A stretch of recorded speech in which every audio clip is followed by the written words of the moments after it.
a estudiar nuestra parashá. Estamos en la parashá, ¿qué número? 31. Y lleva por nombre Emor. Muy bien. Parashá 31, Emor.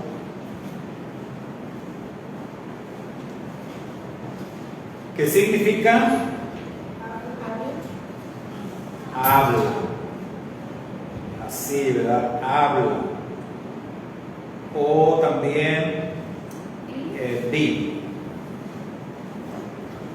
Habla o di. Esta parashá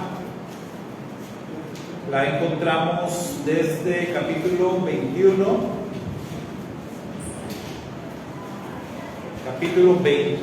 del libro de Levítico, hasta lo que es el capítulo 24. Ahí es donde encontramos esta parashá. Repito, capítulo 21, a partir del 21.1 y hasta el capítulo 24 del libro de Baikra.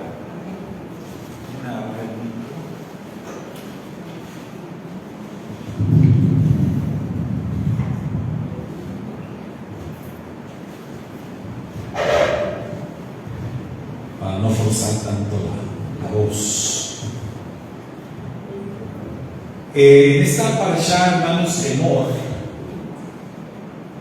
encontramos principalmente instrucciones para lo que son los sacerdotes. Y venimos hablando, por supuesto, del tema de la santidad. Todo el libro de Levítico, todo el libro de Baikra es un libro que se enfoca muchísimo en el tema de la santidad. Cuando empezamos el estudio de Levítico, decíamos que este libro es uno de los más menospreciados en el ámbito de la gente que lee y estudia la Biblia. Podemos decir que yo creo que más del 80% de la gente que estudia la Biblia le saca la vuelta al libro de Levítico, porque lo consideran pues como legalista, dicen por las leyes, y luego como la mayoría del cristianismo dicen pues son leyes que ni son para nosotros porque son para el pueblo de Israel, y entonces pues no, ni siquiera lo consideran, ni siquiera lo leen, cuando en realidad el libro de Levítico dentro del judaísmo, hemos dicho, es considerado el más importante. El libro de Levítico es el primer libro que se les enseña a los niños. Cuando los niños tienen edad para empezar a aprender Torah, el primer libro que se les enseña es este, Baikra. Por eso también se conoce como el libro de los niños. Y además de eso, pues porque es justamente en Levítico donde encontramos la mayor concentración de mandamientos de parte de Dios. Y ya hemos dicho que lo que nos santifica son los mandamientos. Entonces, quiere decir que el libro de Levítico es pues uno de nuestros mejores guías hacia el tema de la santidad. En esta parashá Emor, el enfoque tiene que ver con la santidad de los sacerdotes. Se da instrucciones para que los sacerdotes vivan en una santidad que decíamos en la semana es de un nivel mayor que el resto del pueblo. O sea, a los sacerdotes se les exige un nivel de santidad más elevado que al resto del pueblo. Eso nos queda clarísimo. Ahora, dentro de la parashá Emor, que comienza justamente diciendo habla, di, esto lo quiero recalcar porque esta palabrita Emor, habla, di, resalta una capacidad única en el ser humano. Es decir, el ser humano se distingue del resto de la creación, se distingue de los animales y de las plantas, justamente porque el ser humano tiene la capacidad de hablar. O sea, el ser humano recibe ese poder, porque tenemos que decirlo, hermanos, hay poder en las palabras, amén. Hay poder en lo que decimos. El Eterno nos ha otorgado ese poder y esa capacidad a los seres humanos de hablar. Y alguien dirá, hermano, también hay algunos animales que hablan. Los animales repiten, algunos, como los loros, las guacamayas, no sé cuál otro, las cacatúas, no sé, hay por ahí algunas aves que no hablan, o sea, ellos repiten, imitan, no hablan. O sea, hay que marcar la diferencia. El ser humano tiene la capacidad de razonar. El ser humano razona y habla. Aunque a algunos a veces se nos olvida un poquito razonar lo que vamos a hablar, ¿verdad? Hablamos sin filtro a veces, ¿no? Pero la capacidad de hablar es única. Por eso esta parashá de Emor, cuando destaca esto, y si ustedes van a lo largo de estos 4 capítulos de la parashá de Emor, pues se dan cuenta que una y otra vez aparece el término, ¿verdad? Habla, diles, porque en esa capacidad de comunicarnos, de hablar las cosas, encontramos un camino maravilloso hacia la santidad. Ahora, dentro de la parashá de Emor hay un tema que se destaca, y digo que se destaca porque cuando sabemos que un tema sobresale, recuerden las palabras clave. Cuando hay palabras que se repiten en un texto, esas se llaman palabras clave. Quiere decir que el enfoque, el énfasis en ese párrafo, en ese capítulo, en esa porción, tiene mucho que ver con esas palabras que se repiten una y otra vez. Entonces, hay un término que se repite una y otra vez a lo largo de nuestra parashá y que tiene que ver con algo que también nuestro santo maestro Yeshua enseñó a sus discípulos a través de la plegaria. Cuando los discípulos le dijeron a Yeshua, maestro, enséñanos a orar, su maestra Yeshua les dijo cómo debían orar y les enseñó lo que se conoce como la oración modelo, el Avinu, el Padre Nuestro. Y en esa oración modelo, en la oración del Avinu, su majestad Yeshua hizo sobresalir algo muy importante. ¿Cómo comienza, hermanos, la oración del Padre Nuestro? O sea, ese es primero, ¿verdad? Pues estamos dirigiendo nuestra oración. Entonces, ahí aprendemos, la oración siempre va dirigida al Padre. Por lo primero, la primera frase ya en la oración es: santificado sea tu nombre. Antes que cualquier cosa, antes de emitir cualquier otra palabra, antes de pedirle cualquier cosa al Eterno, e incluso antes de agradecerle por algo, su majestad Yeshua nos enseñó que lo primeritito que se debe de hacer es santificar el nombre del Eterno. En otras palabras, la oración, la plegaria se vuelve inútil si no estamos santificando su nombre. Por eso, ahí en la oración, lo primerito es santifica el nombre. Y en hebreo este término se conoce como Kiddush Hashem. Kiddush Hashem santifica el nombre o la santidad del nombre. Cada Shabbat, cuando se habla de hacer Kiddush, se habla de santificar. Santificar el Shabbat, o sea, hacer el Kiddush.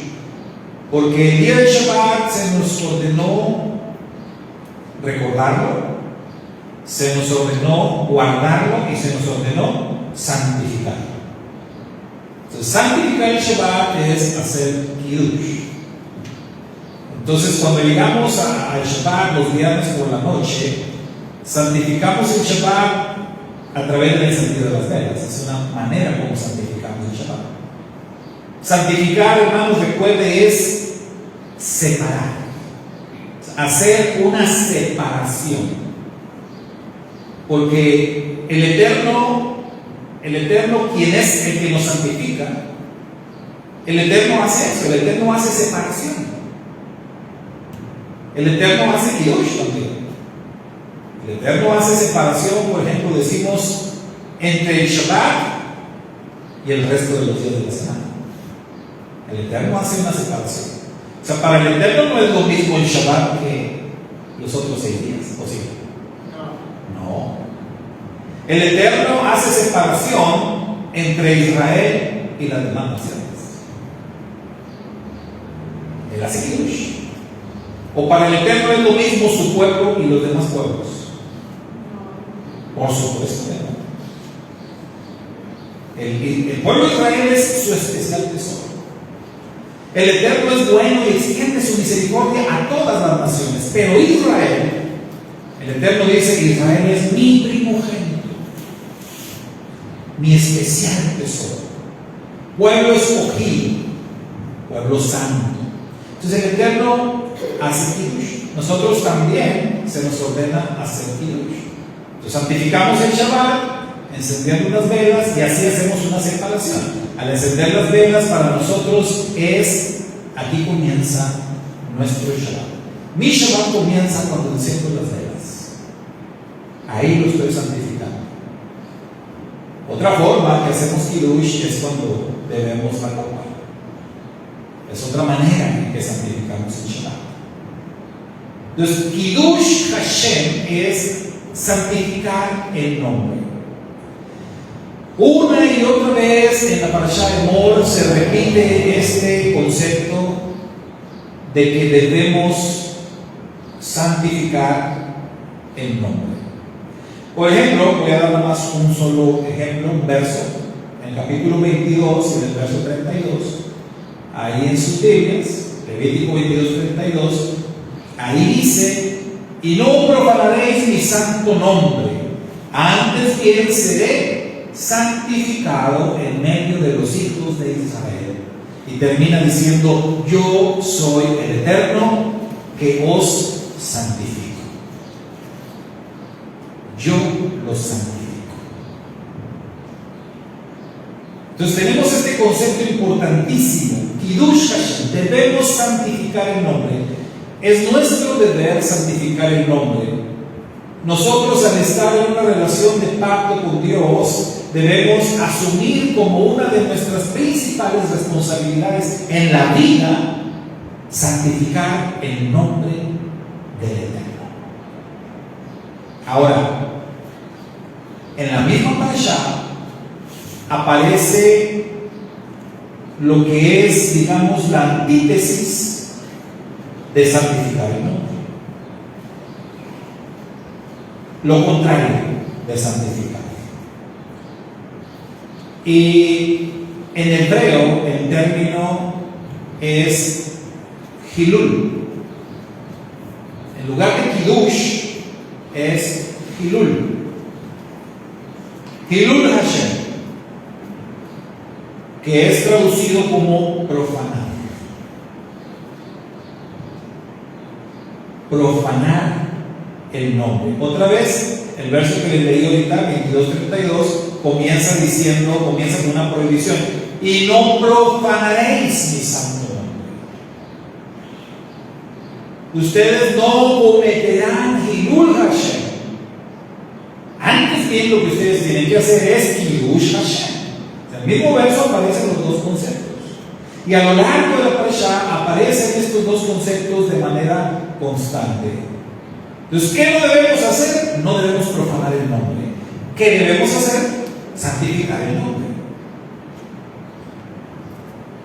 Acá la pregunta es: ¿cómo se santifica y cómo se profana? ¿Cómo es que alguien puede cometer profanación del nombre?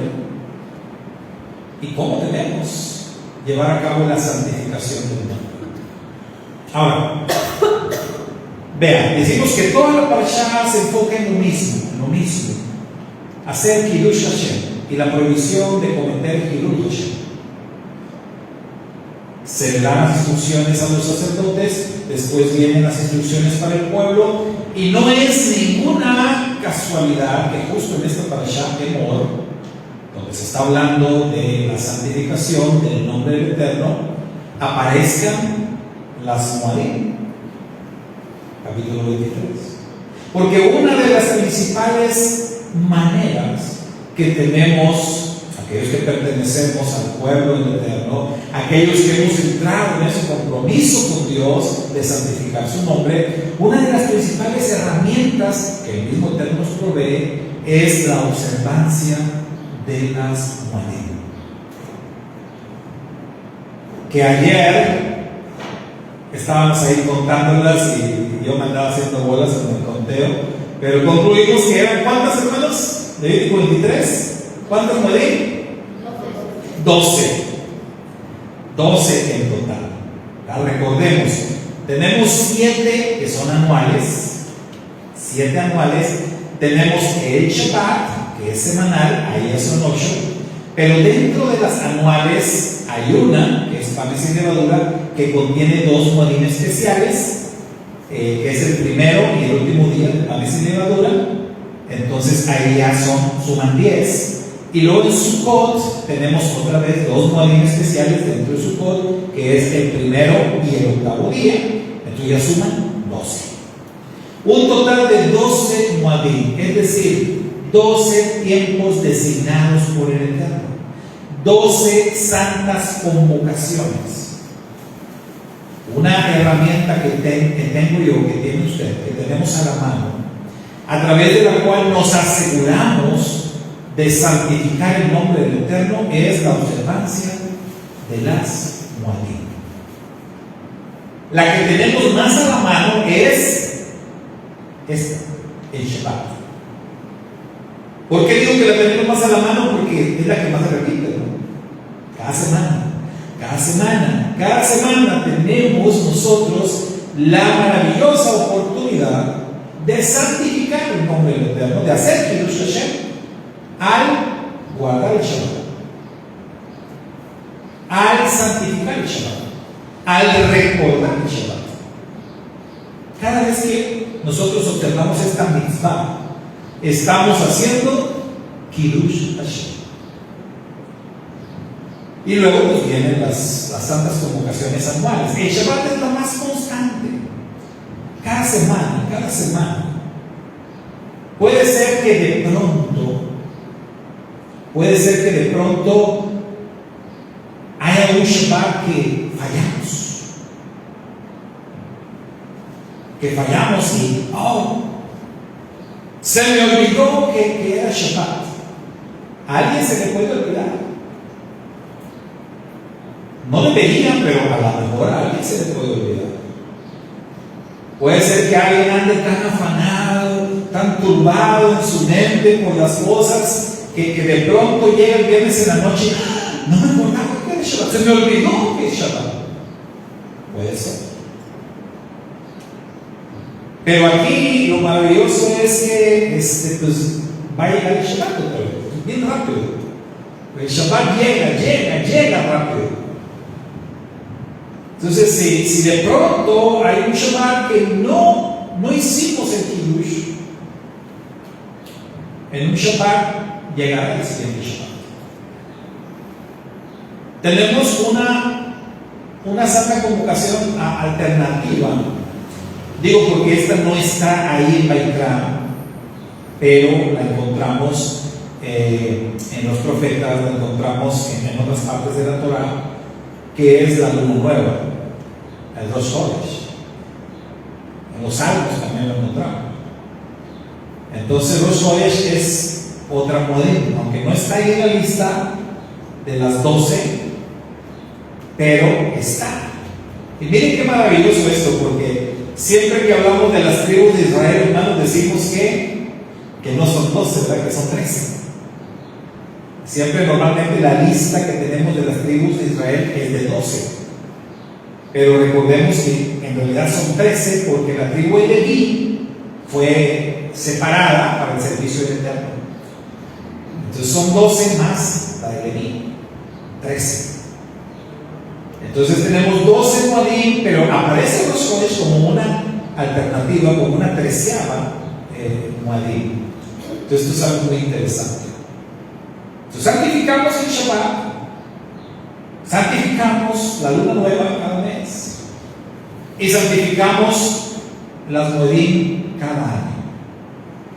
De ahí la importancia que decíamos, el Shabbat llega rápido. Si por ahí fallamos un Shabbat, llegará el siguiente Shabbat inmediatamente. Si fallamos en uno de los Chodesh, llegará también, no tan rápido, pero llegará al mes. La oportunidad para reivindicarnos y santificar la luna nueva. Pero las que no llegan tan rápido son las anuales. De ahí la importancia que las Moadim, que son anuales, pongamos toda nuestra concentración, nuestra fuerza, nuestro compromiso para santificar esas Moadim, porque esas ocurren una vez al año. Entonces no debemos o no deberíamos permitir que se nos pase la oportunidad de santificar una Moadim. Porque imagínense, oh, se me olvidó que es Pesaj. Oh, hermano, ahí sí, como dicen por ahí, discúlpame, pero perdóname. O sea, no. Ahí sí no. ¿Cómo se puede olvidar un Pesaj? Es anual, hermano. Bueno, hay Pesaj Shekin, bendito el Eterno, ¿no? Pero es por circunstancias especiales, no porque se me olvidó. Entonces tenemos aquí en nuestra parashá una herramienta maravillosa para santificar el nombre del Eterno, observando sus Moadim. Esto es acudiendo, hermano, porque hay que verlo así, acudiendo a la cita, porque las Moadim son citas. ¿Alguna vez ustedes dejaron plantado a alguien?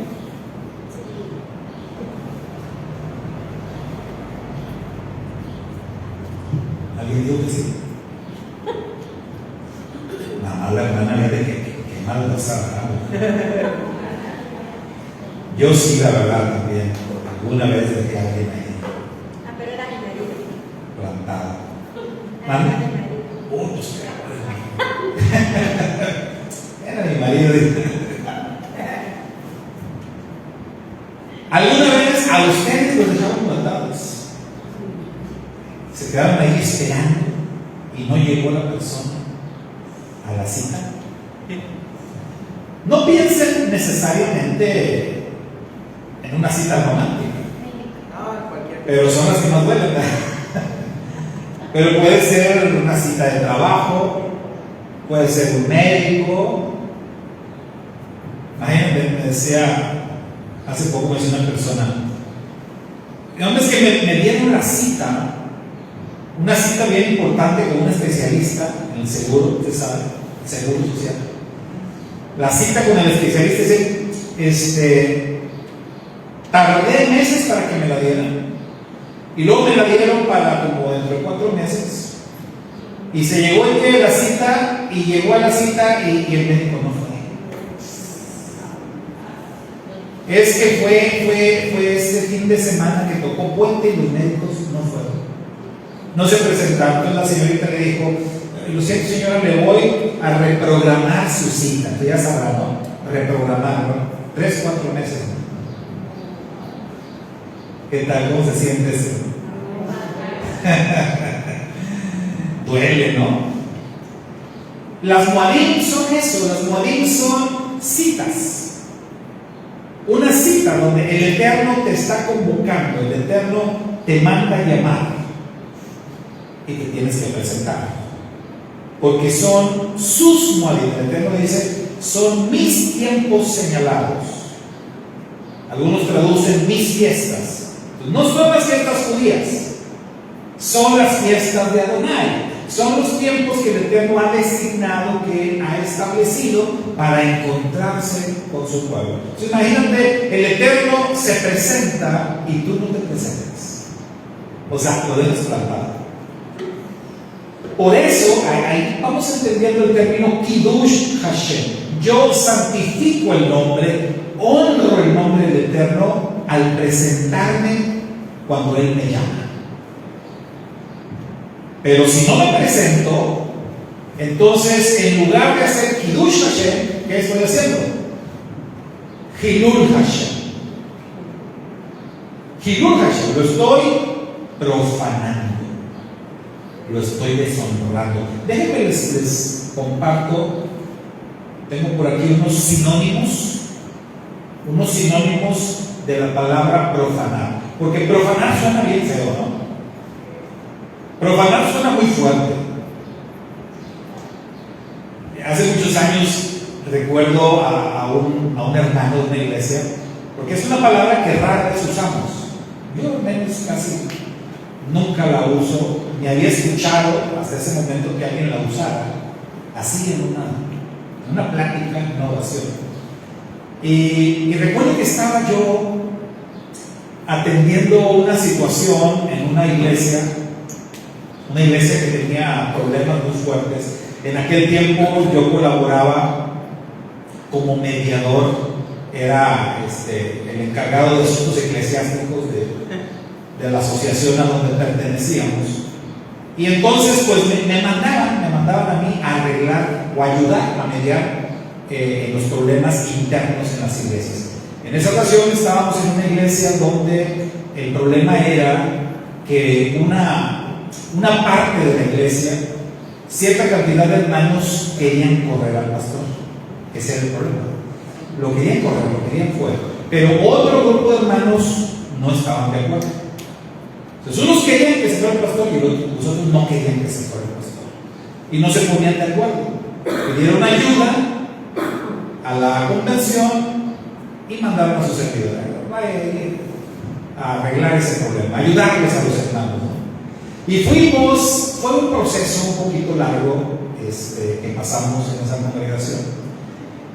Y cuando escuché este término, recuerdo fue un domingo en la noche, justamente ese domingo creo que yo estuve predicando, se terminó el culto, salimos al patio, había una tensión enorme entre los dos bandos, nadie se iba, de esas que dices, pues, porque normalmente se termina el culto, pues, todos, vámonos, y esa vez nadie se iba, todos hacia afuera en el patio, todos los hermanos, en grupitos, hablando por aquí, por allá.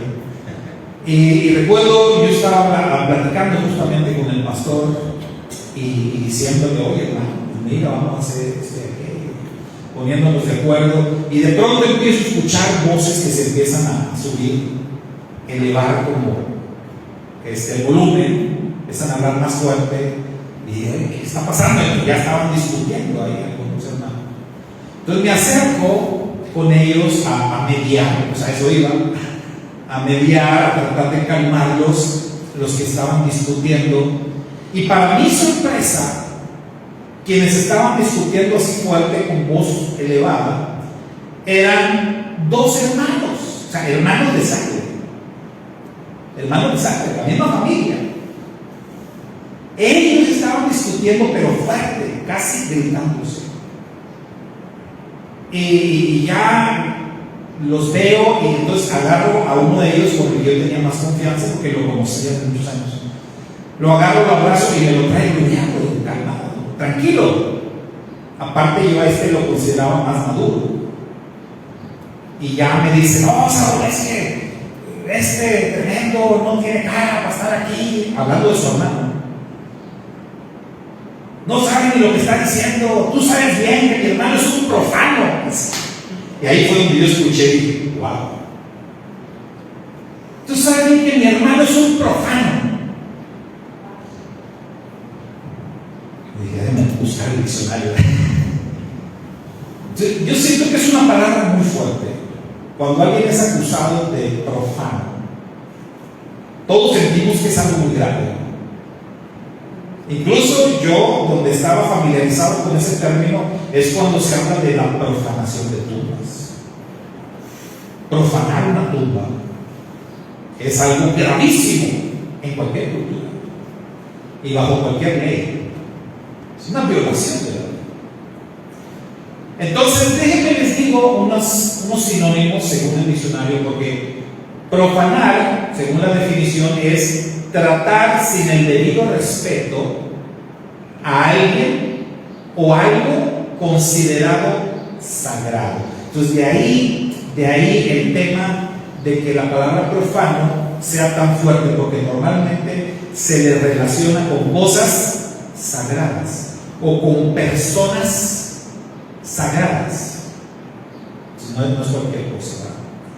De ahí que sea considerado algo grave. Ahora, algunos sinónimos de profanar, ahí les va: violar, manchar, mancillar, empañar, infringir, vulnerar, quebrantar, transgredir, contravenir, incumplir. Estos son algunos términos. Ahora, dentro de lo que es la profanación, por supuesto que hay niveles de profanación. Al principio de la parashá, hermanos, ¿se acuerdan? En la primera reflexión hablamos de niveles de santidad. ¿Cuántos días la reflexiones? Niveles de santidad. Entonces, si existen niveles de santidad, pues también existen niveles de profanación. Entonces quiere decir que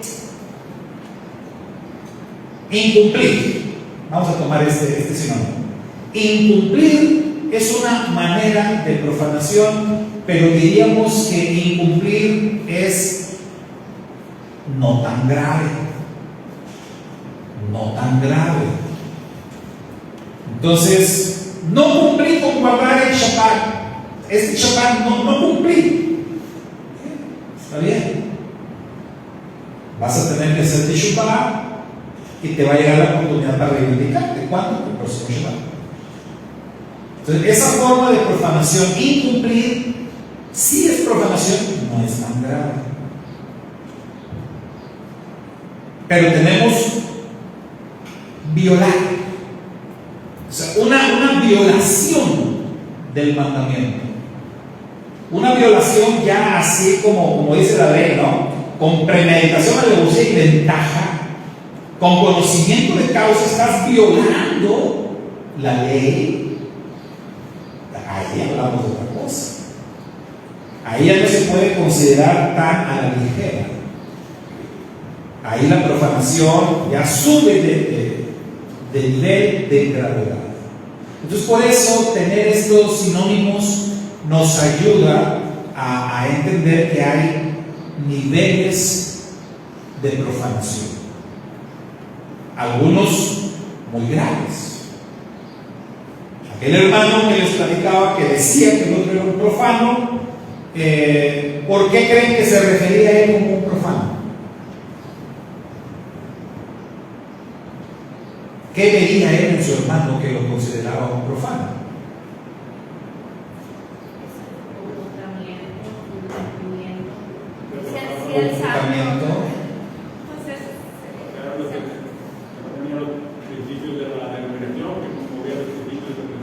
Sí. Para empezar, y ya después me di cuenta que su hermano ni siquiera era un miembro activo de la congregación. Como que empezó a ir en esos días de los problemas para reforzar al grupo rebelde, ¿no?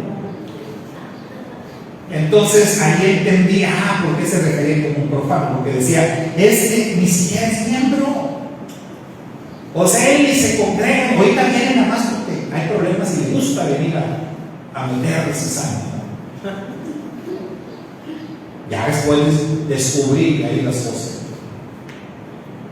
Sí, hermano. Sí, en el diccionario de la Biblia dice que profanar también es contaminar y corromper. Contaminar y corromper. Bueno, podemos agregar a la lista.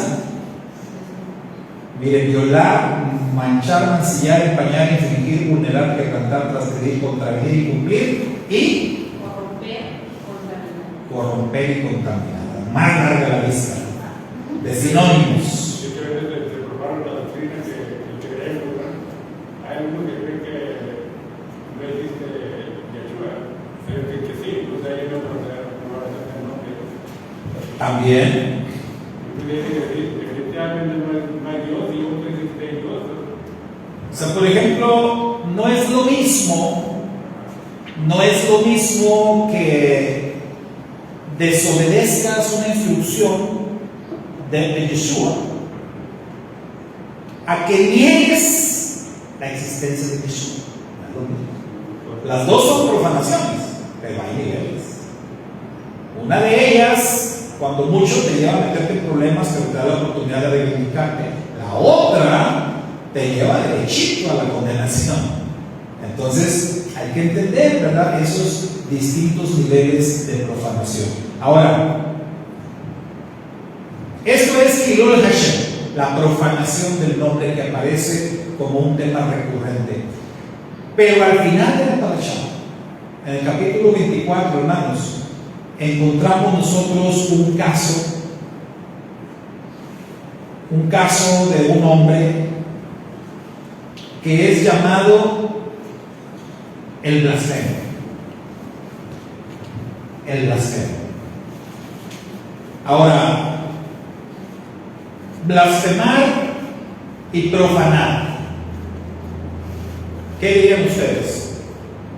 ¿Es lo mismo? ¿Son parecidos? ¿O qué diferencia hay? Las dos son cosas malas. Profanar es algo malo, blasfemar es algo malo también. Decíamos que en la profanación hay niveles de profanación. Ya vimos un buen grupo de sinónimos de lo que puede ser la profanación. Pero, ¿qué hay de la blasfemia? ¿Qué es blasfemar? ¿Y en qué se relaciona el concepto de blasfemar con el de profanar? ¿O qué los hace distintos? Porque no es casualidad que en toda la parashá se hable de santificar el nombre, no profanar el nombre, y de pronto termina la parashá con un caso de un blasfemo. O sea, una persona que blasfemó el nombre.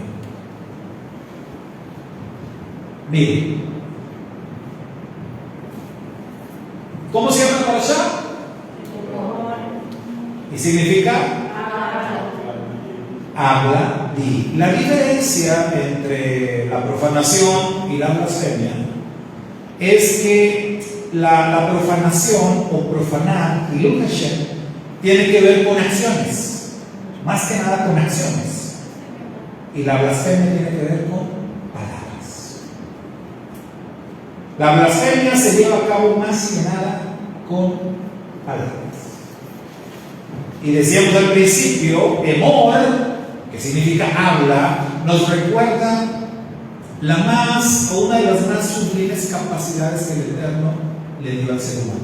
La distinción principal del ser humano, la capacidad de hablar, el poder de las palabras. Y las Escrituras nos enseñan que ese poder que tenemos en las palabras debemos usarlo de la mejor manera. Hay un texto en el Nuevo Testamento, el Rav Shaul escribió algo así como: todo lo bueno, todo lo santo, todo lo puro, todo honesto. O sea, y usa una serie de adjetivos maravillosos, cosas en las que debemos de pensar y cosas que debemos hablar. Nuestras palabras, dice la Escritura, deben de ser sazonadas, bonitas. El hablar bonito es algo agradable. El hablar con amabilidad. El hablar de tal modo que haga sentir bien a las personas. ¿Mande? Sí, el hablar con tacto. Decíamos hace poco, ¿no? Sí decir las cosas con firmeza, sí confrontar, pero con tacto, sin insultos, con control, con templanza. Entonces, una y otra vez en las Escrituras se nos enseña a ser buenos administradores de nuestra capacidad de hablar, utilizar bien nuestra lengua, porque por ahí aparece también otra situación, otro problema que tiene que ver con la lengua. ¿Se acuerdan cómo se llama? La Lashon Hara, la lengua maligna. ¿Y qué es lo contrario de la Lashon Hara?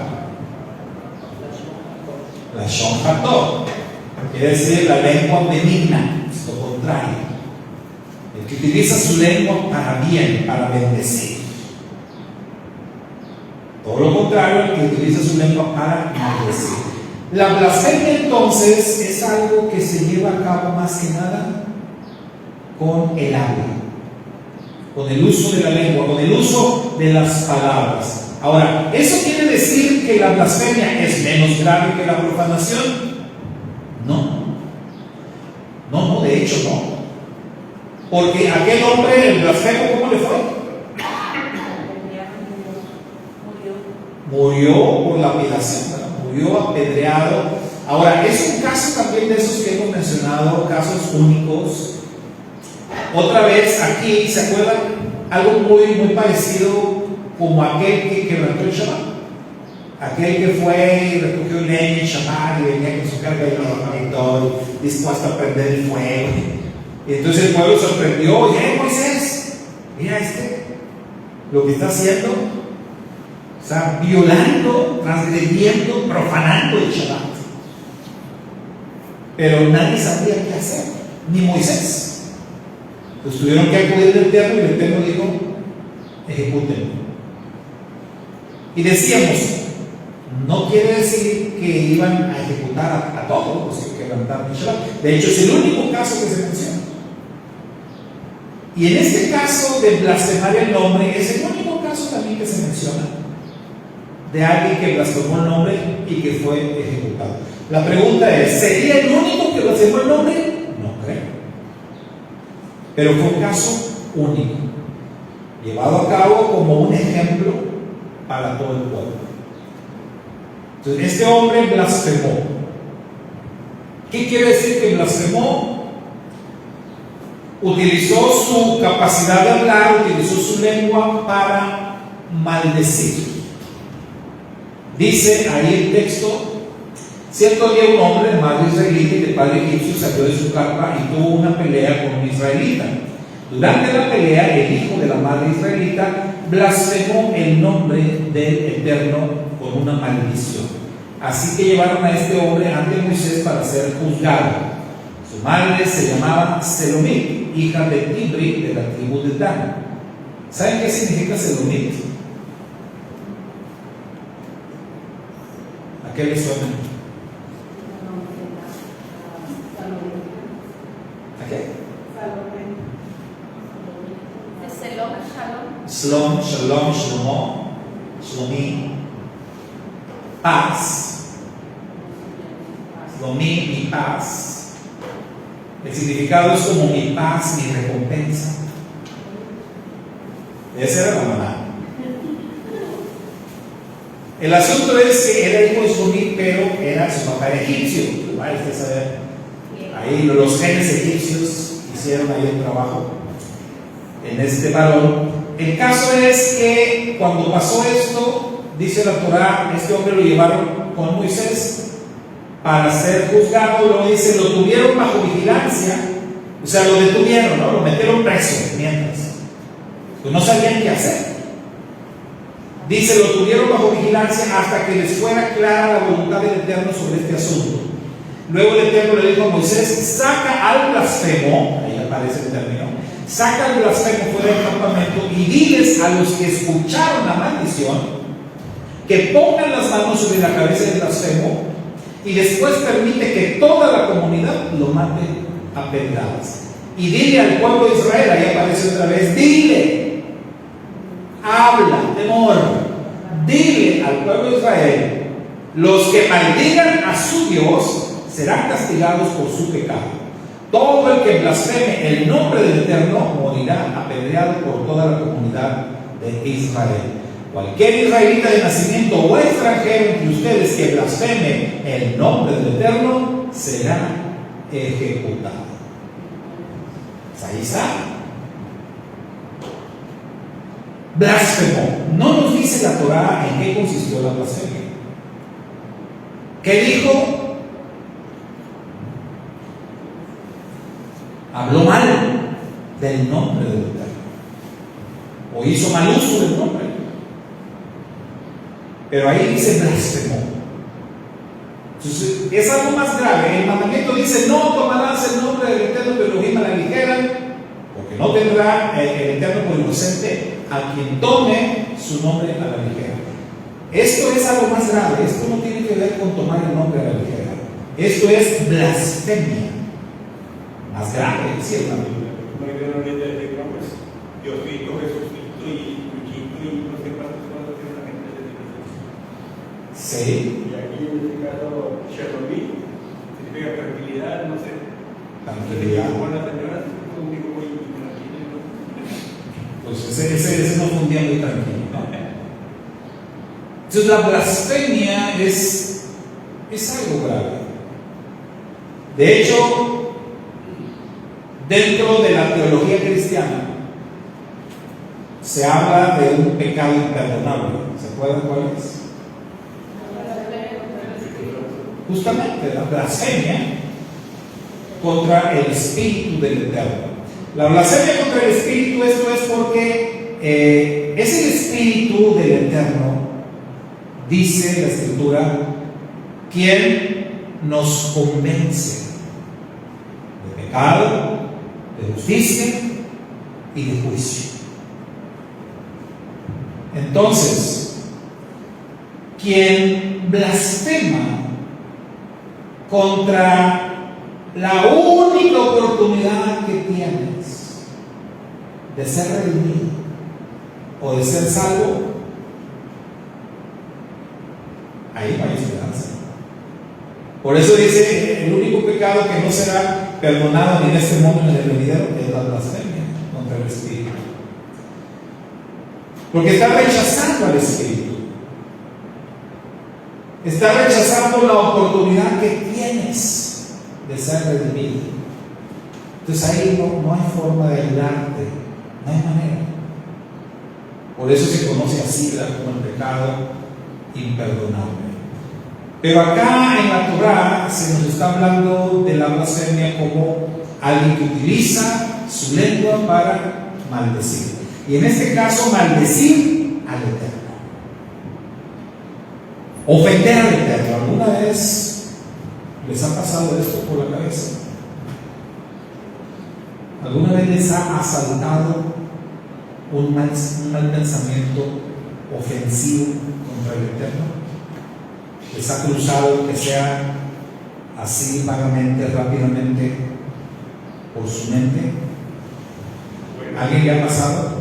Bueno, cuando hay problemas, ya sea en la casa o en el trabajo, decimos, ¿por qué me pasa esto? Y pensamos en Dios primero, decimos, ¿por qué Dios? ¿Por qué primero esto? Pero algo ofensivo, porque todos hemos cuestionado a Dios, ¿no? Todos hemos cuestionado, Señor, ¿por qué me haces esto? ¿Por qué me dejas solo? ¿Por qué me mandas tanta prueba? ¿Por qué me pones estas personas? Yo creo que todos nos han pasado, pero pensamientos ofensivos. contra Dios. En la mente, un insulto Bueno, cuando contra Dios. decimos, Señor, no quiero que lo elimines, elimino nomás. Señor, decimos. No, pero una ofensa directa contra Dios. ¿Les ha pasado? No me quiero meter en sus cabezas, pero a eso iba. Piénsenlo por un momento. Si pasara, ¿cómo te sentirías? Si por un momento en tu mente surgiera un pensamiento ofensivo, un insulto contra el creador del universo, ¿cómo crees que te vas a sentir?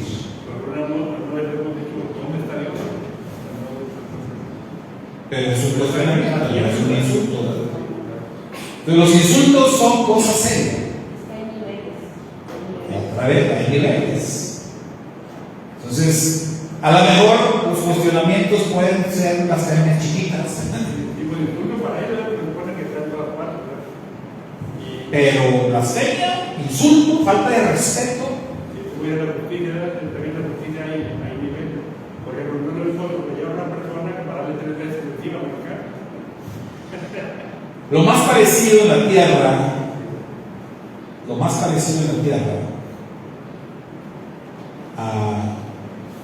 a lo que hay en el cielo. Es decir, lo más parecido a la autoridad divina en el cielo, acá en la tierra, es los padres. Eso es lo más parecido. No hay algo que se asemeje más. Ahora, pensemos en eso. La falta de respeto a papá o a mamá.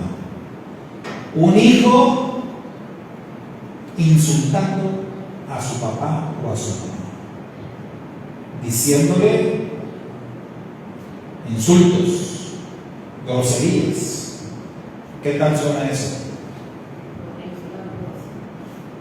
Horrible, ¿verdad?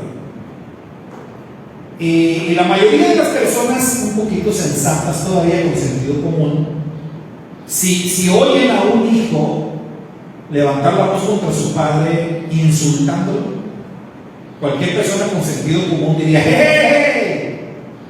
¿Qué pasa? ¿Qué dice eso? Eso no se dice, eso no se hace. Y si es alguien que te tiene mucha confianza, hasta un cachetadón te está dando, ¿no? Si papá o mamá no te lo dan, yo sí te lo doy. Porque eso no se hace, porque eso es algo gravísimo. Hoy en día, desgraciadamente, se ha perdido mucho esto respecto. A los de mi generación saben que levantarle la voz nada más, es más, a veces ni aunque no hablaras. No, antes eran los mayores de los padres. Yo no podía hablar de lo que ni los ojos se toman. Si papá, mamá, un mayor te regañaba o algo, no podías ni siquiera verlo, te agachabas. Porque verlo así enojado te da una falta de respeto. Que te estuvieran regañando y tú mirándolo enojado, con eso tenías para que te fuera muy mal. O sea, a ti te pueden regañar y tú agachado, viendo para abajo y aguantando todo el regaño. Así eran las cosas, así tenían que ser. No podías decir nada. Por eso es decir, lo más parecido, los papás. Ni siquiera se debería de considerar. Está dentro del decálogo, honrar a los padres. Deshonrar es también sinónimo de profanar. Entonces la blasfemia tiene que ver con palabras. Tenemos el caso de un blasfemo que es juzgado. Es interesante, hermanos, que cuando pasó esto no sabían cómo resolver. El Eterno dijo cómo resolver. ¿Y cuál fue la forma que el Eterno resolvió? ¿Qué dijo el Eterno que había que hacer? Pero fíjese, primero, los que oyeron. Atención con eso. Los que oyeron, hermano, cuando tú eres testigo, tú tienes responsabilidad. Esto es un término legal. Por eso, a ver, usted o yo, hay una aplicación que yo uso en el celular, se llama Sello, donde advierten de problemas, ¿no?, en la ciudad, que si hay un problema allá, que si hay una balacera por acá, que si está cerrado el tráfico aquí. Tenemos la aplicación ahí. Algo que se dice siempre es: aquí queremos una información de primera mano, porque es muy importante. Entonces, si yo agarro mi celular para dar una alerta, y si yo digo, porque a mí alguien me dijo, oye, parece que está bloqueada la carretera a Monterrey. Entonces, alguien me dice a mí, parece que está bloqueada la carretera a Monterrey.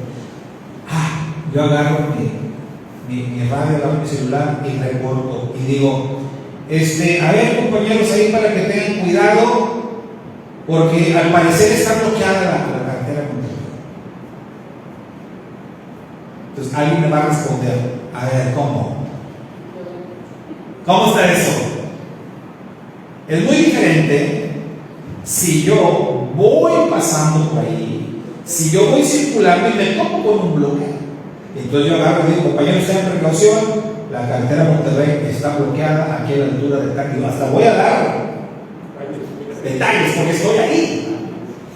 Aquí en el kilómetro fulano, esto y esto y esto está pasando esto, soy testigo. Y ser testigo me hace responsable. Pero si no soy testigo, pues si yo digo, no, es que me dijo, no, o sea, si tú oíste, si te dijeron, mejor no digas nada. Porque tú no eres testigo, tú no eres responsable de eso. Hermano, cuando lo primero que el Eterno dijo, a ver, todos los que escucharon la blasfemia, los que no escucharon, háganse para allá, esto no tiene nada que ver en el asunto. Los que escucharon,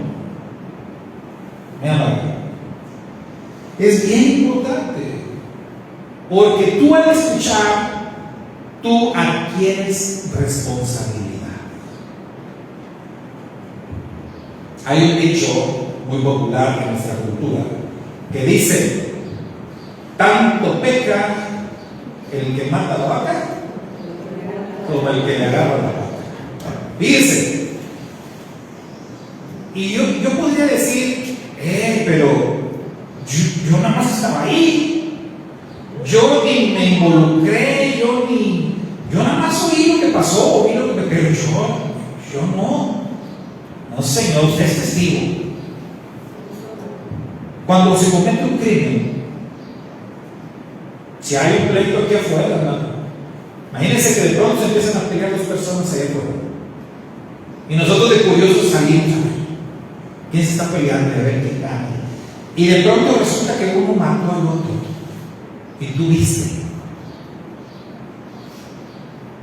Eres testigo, adquieres responsabilidad legal. La policía viene y la policía va a indagar y la policía va a decir, a ver, tú eres testigo, tú vienes con nosotros.